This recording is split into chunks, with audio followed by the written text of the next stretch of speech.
లైట్లు ఆరిపోతే మాయ రోహన్ కేవలం పిల్లలు కాదు, వాళ్లే బెడ్ టైమ్ డిటెక్టివ్లు.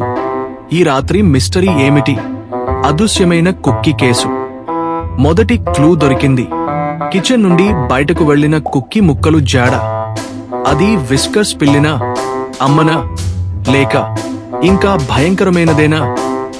కానీ అప్పుడే మరో రహస్యం బయలుదేరింది. కనిపించని సాక్స్ కేస్. మాయకు మాత్రం ఇది ఏలియన్ పని అనిపించింది. రోహన్ కి అయితే ఆకలితో ఉన్న రాక్షసమే చేసిందని అనిపించింది. కానీ విస్కర్స్ కి మాత్రం ఇంకో కుక్కీ కావాలి అంతే. చివరికి వాళ్ల డిటెక్టివ్ వర్క్ ఫలించింది. మిస్ అయిన కుక్కీ దొంగ ఎవరో తెలుసా? అమ్మే రాత్రి మధ్యలో చిన్న చితక తినేయటానికి తీసుకెళ్ళింది. అలా బెడ్ టైమ్ డిటెక్టివ్స్ ఇంకో ఫన్నీ కేసు క్లోజ్ చేశారు.